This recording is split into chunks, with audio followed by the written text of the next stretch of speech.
Shalom Aleichem, mes chers amis, nous sommes dans les secrets de la paracha Tetzavé.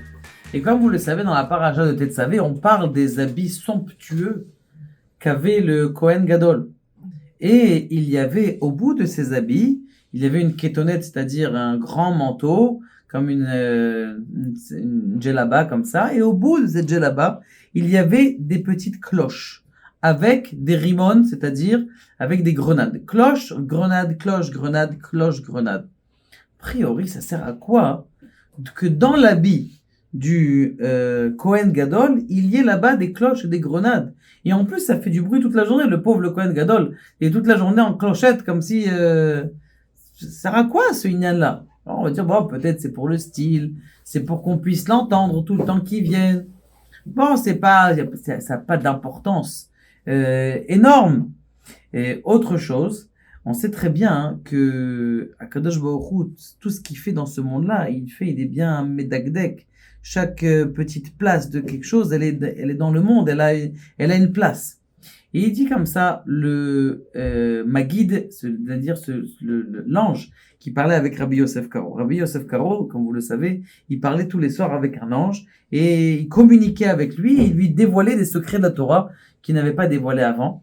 Et il lui dit comme ça, il lui dit, écoute, sache quelque chose de très important. Tu dois rester en connexion. Ta pensée doit rester en connexion avec Dieu tout le temps. Plus tu vas rester en connexion avec Akadosh Baruch Hu, tu vas voir des noms de Dieu sur des choses qui sont simples.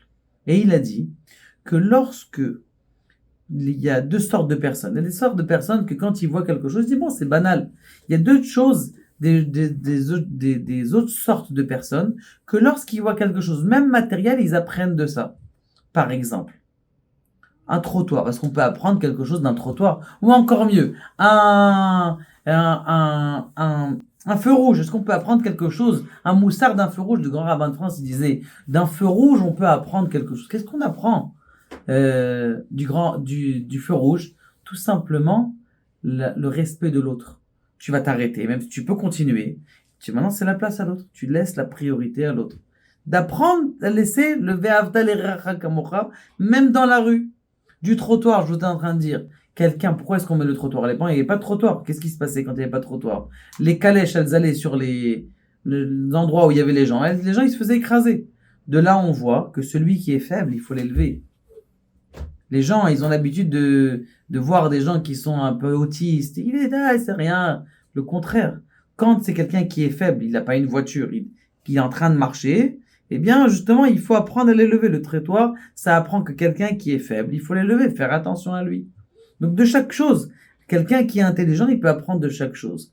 Et ça, d'ailleurs, c'était la base de la chassidoute, d'apprendre de chaque chose quelque chose d'extraordinaire. Et regardez maintenant qu'est-ce qu'on apprend de Paramon Verimon. Qu'est-ce qu'on appelle, on dit que la kétonette, en vérité, ça fait référence à la malchoute. C'est quoi la malchoute? À la sphère de la royauté. La sphère de la royauté, c'est la sphère qui est le plus bas, mais qui a pour objectif de cacher toutes les sphères qui sont plus hautes. Ça veut dire qu'en vérité, vous voyez dans le ciel, lorsqu'on voit la nuit, on voit un écran noir. Pourquoi est-ce que c'est noir?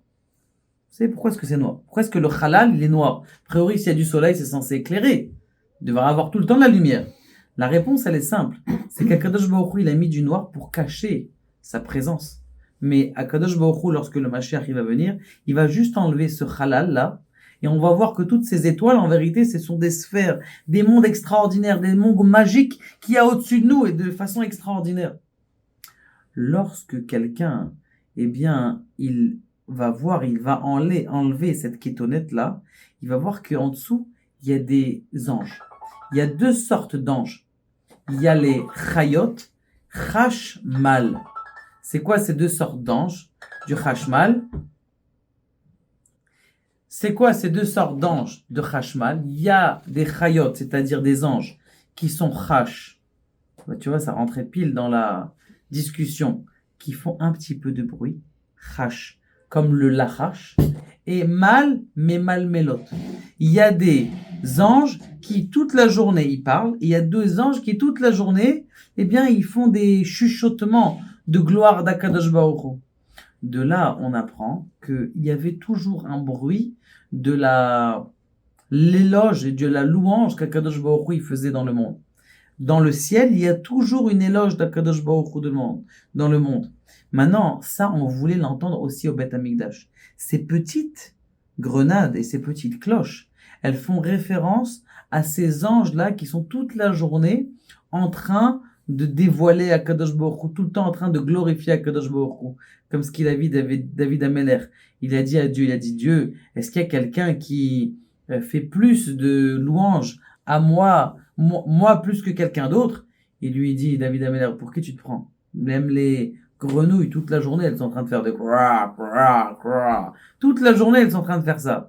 Et tu crois que des fois, il y a des choses qui servent à rien? Je vais t'apprendre, David Ameller. Tu disais que les araignées et les gens fous, ils servaient à rien. L'araignée, elle va te sauver quand tu te cours de Shaoul. Shaoul, il était en train de courir derrière lui. Il est rentré dans une grotte. Il y a une araignée qui est venue et qui a fait une immense araignée. Immense, elle était cette araignée. Et elle a commencé à faire comment on appelle ça, une toile. Pour dire, tu vois, ça te sert à rien l'araignée. Il a vu qu'il y avait une toile. Il s'est dit, bon, ça canirait, c'était une araignée. Et il n'a pas pu passer par là parce que l'araignée, elle fait rien. Et par miracle, il a été sauvé par l'araignée. Les gens fous aussi. Je n'ai pas besoin de détailler. Pour vous dire quelque chose d'extraordinaire. Que tout ce qu'il y avait dans le Mishkan, en vérité, ça fait référence à des choses qui sont supérieures, des mondes qui sont supérieurs. Et la même chose dans nos vies. On doit donner une importance à chaque chose, d'apprendre d'un stylo, d'apprendre de nos enfants. Ezeu Chacham, c'est qui la personne qui est sage? Alomed Mikol Adam, qui apprend de chaque chose. Et quand tu apprends de chaque chose, ta connexion avec Dieu, elle est forte et ta vie, elle est heureuse parce que toute la vie, tu la vois avec une couleur différente. Pourquoi est-ce que les gens, ils sont tristes? Parce qu'ils font les choses banales. Mais si tu savais que ton petit Kaddish, là, il valait des milliards et des milliards de bonheur dans le monde, eh bien, tu n'aurais pas répondu Kaddish Amen. Tu aurais répondu Amen, Yeshua Rabba, que le nom d'Akadosh Baruch Hu soit glorifié dans le monde. Baruch Adonai, Le'olam, Amen, Amen.